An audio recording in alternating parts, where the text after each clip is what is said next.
أعوذ بالله من الشيطان الرجيم. بسم الله الرحمن الرحيم. السلام عليكم ورحمة الله وبركاته. இன்னைக்கு நாம பார்க்க போற பாடம் என்னன்னா 12ஆம் வகுப்பு அரபிக் பாடம் யூனிட் 1ல 2வது பாடம் நம்ம பார்க்க போறோம். இந்த பாடம் நம்ம பார்க்க போறோம். அத்தர்சு சானி குர்ஆன் ஸ்டோரி. இதுல 4 யூனிட்ல நம்மளுக்கு 4 பாடம் தந்திருப்பாங்க. அது 4மே குர்ஆன்ல சொல்லப்பட்ட கதைகள். இன்னைக்கு நம்ம பார்க்க போற பாடம் இந்த லெசன். ஹுத்ஹுத் சுலைமான் அலைஹிஸ்ஸலாம்.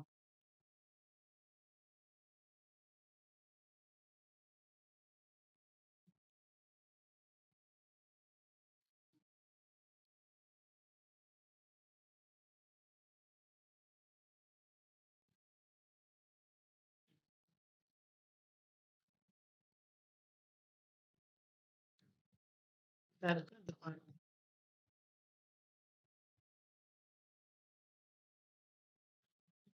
அத்தர்சு சானி 2வது பாடம் ஹுத்ஹுத் சுலைமான் அலைஹிஸ்ஸலாம். சுலைமான் அலைஹிஸ்ஸலாம் அவர்கள் வளர்த்து வந்த செல்ல பறவை மரங்குத்தி. இந்த பிக்சர்ல இருக்குது பாருங்க. இந்த மரங்குத்தியை பத்தின பாடம் தான் இந்த பாடம். இதனுடைய பொருளாக்கம் எல்லாமே கைடுல இருக்கும் உங்களுக்கு. இப்ப அதை நான் நடத்தினா இந்த வீடியோ ரொம்ப பெருசா போயிடும். அதனால ரொம்ப ஷார்ட்டா சொல்றேன். அல்லாஹு தஆலா சுலைமான் அலைஹிஸ்ஸலாம் அவர்களுக்கு பறவைகளுடைய பாசைகள், மொழிகள், விலங்குகள், ஜின்கள் எல்லாத்தையுமே வசப்படுத்தி கொடுத்திருந்தான்.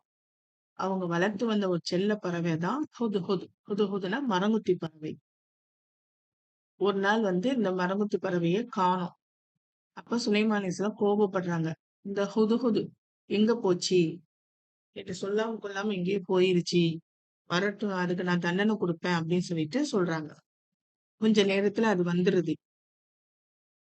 வந்தவுடனே அவங்க கேக்குறாங்க, நீ எங்க போனாய் அப்படின்னு சொல்லி கேக்குறாங்க. அப்ப அது சொல்லுது, நான் உங்களுக்கு ஒரு செய்தி கொண்டு வந்திருக்கிறேன் அப்படின்னு சொல்லுது. என்னன்னு கேட்கும் பொழுது அவங்க சொல்றாங்க, அது சொல்லுது, நான் ரொம்ப தூரமான ஒரு இடத்துக்கு போனேன். அந்த ஊரின் பேரு சபா.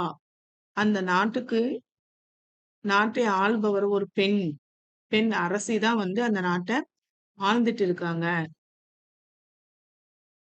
ஆட்சி செய்யறாங்க. அதனால அங்க உள்ள மக்கள்லாம் எப்படி இருக்காங்கன்னா சூரியனை வணங்கக்கூடிய மக்களா இருக்கிறாங்க அப்படின்னு சொல்லுது.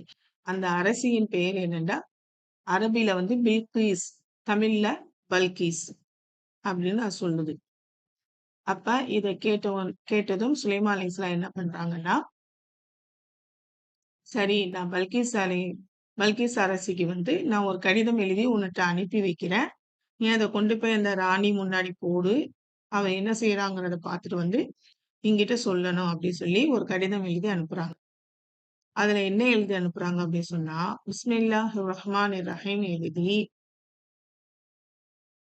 மக்கள் அனைவரும் என்ன செய்யறாங்க, முஸ்லிம்களாக வாருங்கள் அப்படின்னு சொல்லிட்டு எழுதி அனுப்புறாங்க. அந்த பறவை என்ன செய்யுது, அதை கொண்டு போய் பல்கீஸ் அவங்க முன்னாடி போடுது. அந்த கடிதத்தை எடுத்து அவங்க பாக்குறாங்க. பார்த்துட்டு அமைச்சர்கள் எல்லாத்தையும் அவசரமாக ஒன்று கூட்டி என்ன செய்யறாங்க, கேக்குறாங்க, கருத்து கேக்குறாங்க. இந்த மாதிரி ஒரு செய்தி வந்திருக்குது அமைச்சர்களே, ஒரு செய்தி வந்திருக்குது, நான் குழப்பத்துல இருக்கிறேன், நான் என்ன செய்யணும்னு சொல்லுங்க அப்படின்னு சொல்லிட்டு ஆலோசனை கேட்கிறாங்க. அப்ப அந்த அமைச்சர்கள்லாம் சொல்றாங்க, நாம வலிமையானவங்க, நம்ம போர் செய்யலாம். அவங்க இதை நம்ம ஏத்துக்கணும் அவசியம் இல்லை, நம்ம போர் செய்யலாம் அப்படின்னு சொல்லி சொல்றாங்க. அப்ப பல்கிஸ் அலைஹிஸ்ஸலாம் சொல்றாங்க, இல்ல, அரசர்கள்லாம் போர் செஞ்சாங்க, வெற்றி அடைஞ்சாங்கன்னா அந்த நாடு பெருலா பெரும்பாலான அளவுல என்ன செய்யும், சேதமடையும், பொருளாதார நஷ்டம் ஏற்படும். அதனால நம்ம முதல்லயே போர் செய்ய வேண்டாம். அவங்களுக்கு முதல்ல நம்ம அன்பளிப்பு ஏதாச்சும் அனுப்பி பார்ப்போம். அதுக்கு அவங்க என்ன செய்யறாங்கன்னு பார்க்கலாம் அப்படின்னு சொல்லிட்டு என்ன செய்யறாங்க, அன்பளிப்பு அனுப்பி வைக்கிறாங்க. ஆனா சுலைமான் அலைஹிஸ்ஸலாம் என்ன செய்யறாங்க, அந்த அன்பளிப்பை ஏற்றுக்கொள்ளவில்லை. ஏற்றுக்கொள்ளாம என்ன செய்றாங்க? அத திருப்பி அனுப்பிறாங்க. திருப்பி அனுப்புனதும் பல்கீஸ் என்ன செய்றாங்க, சரி நானே நேரடியாக போயி சுலைமான ஒரு தடவ பார்த்து நான் பேசிட்டு வர்றேன். போர் வேணாம் அப்படின்னு சொல்லிட்டு முடிவுக்கு வர்றாங்க. அப்ப சுலைமான் இஸ்லாத்த வந்து நான் சந்திக்க வருகிறேன்னு சொல்லிட்டு செய்தி அறிவிக்கிறாங்க. செய்தி அறிவிச்சுட்டு அவங்க சந்திக்க வர்றாங்க. அப்ப இந்த பல்கீஸ் அவங்கள்ட்ட வந்து மிக பிரம்மாண்டமான சிம்மாசனம் வச்சிருப்பாங்க. அவங்க மகாராணில, அதனால ரொம்ப அற்புதமான ஒரு சிம்மாசனம் வச்சிருப்பாங்க.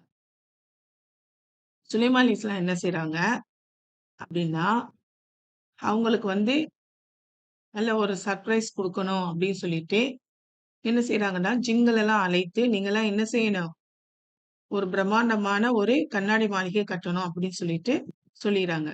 ஜின்கள்லாம் என்ன செய்றாங்க, கடல்ல போய் பளிங்கு கற்கள் எல்லாம் எடுத்துட்டு வந்து செதுக்கி ஒரு பிரம்மாண்டமான கண்ணாடி மாளிகை கட்டுறாங்க. அதுக்கப்புறம் சுலைமான் அலைஹிஸ்ஸலாம் என்ன பண்றாங்கன்னா, இந்த பல்கீஸ்ட்ட ஒரு பிரம்மாண்டமான, அற்புதமான ஒரு சிம்மாசனம் வச்சிருக்கிறா. அத வந்து அவ பல்கீஸ் வந்து என்ன சந்திக்க முன்னாடி, "அத என்னிட்ட யார் கொண்டுட்டு வந்து தர்றது?" அப்படின்னு சொல்லி தருவீங்க அப்படின்னு சொல்லி கேட்குறாங்க. ஜின்கள்ட்டயும் கேட்குறாங்க, மனிதர்களிடமும் கேட்குறாங்க. அப்ப ஒரு மனிதர் வந்து சொல்றாரு, "நான் வந்து எடுத்துட்டு வந்து உங்கள்ட்ட தர்றேன். கண் சிமிட்டும் நேரத்திற்குள் அதை நான் இங்கு கொண்டு வருகிறேன்." அப்படின்னு சொல்லி ஒருத்தர் சொல்றார். அப்ப அந்த பொறுப்ப வந்து அவங்க கிட்ட ஒப்படைக்கிறாங்க. அதே மாதிரி கண் சிமிட்டும் நேரத்துக்குள் அந்த பல்கிஸ் அவங்களுடைய சிம்மாசனம் அங்க வந்துருது. அது இன்னும் கொஞ்சம் அதிகமா அலங்கரிச்சு என்ன செய்றாங்க, அந்த மாளிகையில வச்சுறாங்க. பல்கிஸ் அலைஹிஸ்ஸலாம் பல்கிஸ் வர்றாங்க. வந்தவுடனே அந்த வர மிகவும் நல்ல முறையில அவங்கள மரியாதை செய்து, வரவேத்து என்ன செய்றாங்க, அவங்களுக்குன்னு கட்டப்பட்ட அந்த பிரம்மாண்டமான வெள்ளை பளிங்கு கண்ணாடி மாளிகைய அன்பளிப்பா குடுக்குறாங்க. "இது உங்களுக்காக நான் கட்டியது. நீங்க இங்க போய் தங்கி ஓய்வு எடுத்துக் கொள்ளுங்க" அப்படி சொல்றாங்க. அத பார்த்து அவங்க ரொம்ப பிரமிச்சு போயிறாங்க. "இவ்வளோ அற்புதமான ஒரு மாளிகை, இதுவரைக்கும் நம்ம எங்கேயுமே பார்த்ததே இல்லையே!" அப்படின்னு சொல்லிட்டு, கதவு தொறந்து உள்ள போறாங்க. அது எப்படி கட்டப்பட்டிருக்குன்னா, கதவு திறந்ததுமே, கீழ வந்து தரை கண்ணாடி. அதுக்கு கீழ தண்ணி ஓடும். தரை இருக்கிறது தெரியாது. கண்ணாடி தரை இருக்குது தெரியாது. தண்ணி ஓடுறது மேல தெரியும். அப்ப இவங்க ராணில பிரம்மாண்டமான ஆடை உடுத்தியிருப்பாங்கல்ல, அவங்க நினைக்கிறாங்க, "என்ன அற்புதமாக இருக்குது. கதவு திறந்தோனே கீழ வந்து நதி ஓடுதே!" அப்படின்னு சொல்லிட்டு, தன்னுடைய ஆடை வந்து அந்த தண்ணீல நனைஞ்சிடக்கூடாதுன்னு சொல்லிட்டு என்ன செய்றாங்க, ஆடைய வந்து உசத்துறாங்க, தூக்கி பிடிக்கிறாங்க. அப்ப அவங்க கணுக்கால் வந்து பிரண்டைக்கால் வந்து தெரியுது. சுலைமான் அலைஹிஸ்ஸலாம் அத பாத்துறாங்க. பார்த்து சிரிச்சுட்டாங்க. சிரிக்க உடனேயே இவங்களுக்கு வெட்கமா போயிருது. அப்ப வந்து அவங்க சொல்றாங்க, "நீங்க வந்து உங்க ஆடைய கீழே விட்டுட்டு நடந்து போங்க. உங்க ஆடை வந்து தண்ணீல படாது. அது மேல வந்து கண்ணாடி தரை இருக்குது. கீழ தான் தண்ணி ஓடுதுன்னு" சொன்ன உடனேயே அவங்களுக்கு வெட்கமா போயிருது. அப்புறம் என்ன செய்றாங்க, "எவ்வளோ அற்புதமா கட்டப்பட்டிருக்குது" அப்படின்னு சொல்லிட்டு ரொம்ப அவங்க பிரமிச்சு போறாங்க. அப்புறம் அவங்க சொல்றாங்க, "ரப்பி இன்னி லலம்து நஃப்ஸி வ அஸ்லம்து மஅ சுலைமான லில்லாஹி ரப்பில் ஆலமீன்." அப்படின்னு சொல்லிட்டு என்ன செய்றாங்க, "நான் வந்து என்னுடைய ஆன்மாவிற்கு அநியாயம் செய்து கொண்டேன். சுலைமானுடன் சேர்ந்து ரப்புல் ஆலமீன நான் ஏற்றுக்கொள்கிறேன். ஈமான் கொண்டு விட்டேன்னு" சொல்லிட்டு இஸ்லாத்தை ஏற்றுக்கிறாங்க. இதுதான் இந்த பாடம். இப்ப இந்த பாடத்துல உள்ள 1 மார்க் பாருங்க. இஹ்தரில் ஜவாப ஸஹீஹ் வஹவல்லாஹு சுப்ஹானஹு வ தஆலா சய்யிதுனா சுலைமான் அலைஹிஸ்ஸலாம் ஃபஹ்ம லுக்கத்தி தைரி. இதுதான் ஆன்சர். லுக்கத்தி தொய்ரி. அல்லாஹ் தஆலா சுலைமான் அலைஹிஸ்ஸலாம் அவர்களுக்கு பறவைகளின் மொழியை கற்றுக் கொடுத்தான். செகண்ட் ஒன், வ தஹ்குமுஹும் மலிகத்து இஸ்முஹா பில்கீஸ். இதுதான் ஆன்சர். வலஹா அர்ஷுன் அலீம். இதுதான் ஆன்சர். ஓகேவா? அந்த ராணியுடைய பெயர் வந்து பில்கிஸ். அவளிடம் அர்ஷுன் அலீம், பிரம்மாண்டமான மகத்தான ஒரு சிம்மாசனம் இருந்தது. தேர்ட் ஒன், வசல மம்லகத்து சபைன். இதுதான் ஆன்சர்.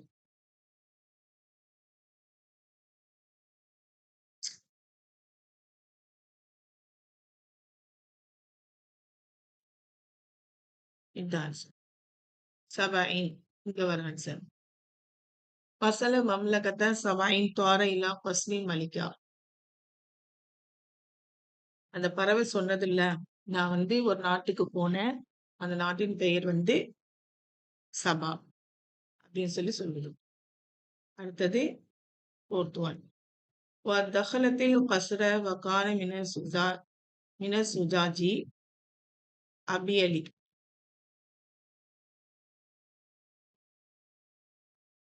அபியலி இதுதான் ஆன்சர். அபியலி நகையி.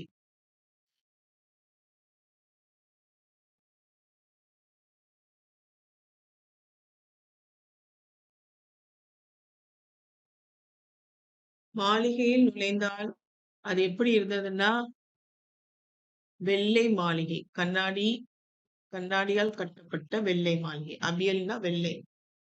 அடுத்தது, ரப்பி இன்னி லலம்து நப்சி வஸ்லம்து ஆன்சர் சுலைமான். இதுதான் ஆன்சர்.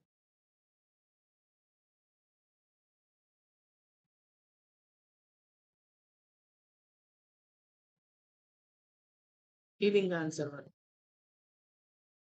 அவங்க அந்த பிரமாண்டமான மாளிகை உள்ள போய் நுழைஞ்சதுமே, அதுல அத கட்டப்பட்டிருக்கிற அற்புதமான அந்த வடிவமைப்புகள் எல்லாத்தையும் பார்த்து அவங்க ரொம்ப பிரமிச்சு போறாங்க. அதாவது அவங்க ஒரு நாட்டுக்கே ராணி. அவங்கள்ட்ட இல்லாத ஒரு அற்புதமான ஒரு விஷயத்த இங்க அவங்க பாக்குறாங்க. அவங்க அதனால அவங்க என்ன செய்றாங்க, ஆஹா! நம்ம தான் ஒரு பெரிய ராணின்னு நெனைச்சிருந்தோம். நம்ம கிட்ட தான் எல்லாமே இருக்குதுன்னு நெனைச்சிருந்தோம். ஆனா நம்மள விட பிரம்மாண்டமான விஷயங்கள்லாம் இருக்குது சுலைமான் கிட்ட. நம்மளுடைய வழிமுறைய விட சுலைமானுடைய மார்க்கம் தான் வந்து சிறந்தது அப்படின்னு சொல்லிட்டு என்ன செய்றாங்க, உண்மையை உணர்ந்து இஸ்லாத்தை ஏத்துக்கிறாங்க. அடுத்தது,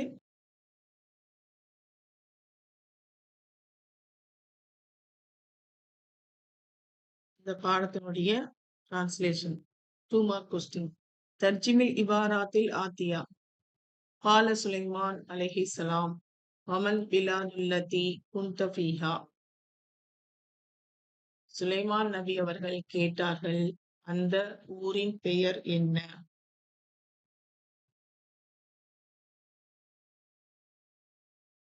நான் சொல்றதை நீங்க எழுதி வச்சுக்கலாம். அல்லது எழுதி வச்சுக்கிட்டா நல்லது. அல்லது கைடு இல்லாதவங்க எழுதி வச்சுக்கிறங்க. கைடு இருந்துச்சுன்னா அத பார்த்து நீங்க படிச்சுக்கலாம். 2வது, فقال سليمان عليه السلام أيها الهدهد سأرسل معك كتابا إلى ملكة بلقيس. சுலைமான் அலைஹிஸ்ஸலாம் அவர்கள் கூறினார்கள், ஏ ஹுதுஹுதே, நான் உன்னோடு ஒரு கடிதம் எழுதி பல்கீஸ் அரசிக்கு அனுப்பி வைக்கிறேன். தேர்ட் ஒன், ஐயுஹல் உஸ்ராஉ அஷீரு அலைய மாதா அஃஅலு இன்னி ஃபீ ஹீரத்தின் மின் அம்ரி. அமைச்சர்களே, நான் குழப்பத்தில் இருக்கிறேன். நான் என்ன செய்ய வேண்டும் என்று எனக்கு ஆலோசனை கூறுங்கள். இது பல்கீஸ் அலைஹிஸ்ஸலாம் சொன்ன வார்த்தை. அடுத்து ஃபோர்த் ஒன், அர்சலத் பில்கிசு ஹதியத்தன் அலீமத்தன் இலா சையிதினா சுலைமான் அலைஹிஸ்ஸலாம். பல்கீஸ் அலைஹிஸ்ஸலாம் சுலைமான் அலைஹிஸ்ஸலாம் அவர்களுக்கு பரிசு பொருட்களை அனுப்பி வைத்தார்கள். ஃபிஃப்த் ஒன், فقال சுலைமான் அலைஹிஸ்ஸலாம் லிமுஆவினிஹி من يأتيني بعرش الملكة பில்கீஸ். சுலைமான் அலைஹிஸ்ஸலாம் அவர்கள் கேட்டார்கள், தன் உதவியாளர்களிடம் கேட்டார்கள், பல்கீசுடைய சிம்மாசனத்தை என்னிடம் கொண்டு வருவது யார்? இதோட இந்த பாடம் முடிஞ்சிருச்சு. இது ரொம்ப ரொம்ப முக்கியமான பாடம். இதுல உள்ள இந்த 5 1 மார்க் கொஸ்டினையும், இந்த 5 இதையும் 2 மார்க் தர்ஜுமா டிரான்ஸ்லேஷன் நல்லா படிச்சுக்கிடுங்க. ஃபர்ஸ்ட் மிட்டம்ல இருந்தே லாஸ்ட் பப்ளிக் எக்ஸாம் வரைக்கும் இந்த பாடத்துல உள்ள இந்த 5மே இந்த டிரான்ஸ்லேஷன் 1 மார்க் வந்துகிட்டே இருக்கும் ரிப்பீட்டா. ரொம்ப ரொம்ப இம்பார்ட்டன்டான பாடம் இது. அதனால இத நல்லா தரோவா மனப்பாடமாக்கிக்கங்க. ஃபர்ஸ்ட் மிட்டம்க்கு இது அப்படி ஃபுல்லாவுமே வரும். இந்த 5மே உங்களுக்கு ஃபர்ஸ்ட் மிட்டம்க்கு வரும். கண்டிப்பா வரும். 10 மார்க்கும் நீங்க எழுதலாம். எடுக்கலாம் தாராளமா. அதனால ரொம்ப ஈஸியும் கூட. அவங்க அரபிக் தந்துருவாங்க. நீங்க தமிழ் எழுதணும். அதனால இத நல்லா பார்த்துக்கிடுங்க. நல்லா படிச்சுக்கிடுங்க. நல்ல மார்க் ஸ்கோர் பண்ணுங்க. அஸ்ஸலாமு அலைக்கும்.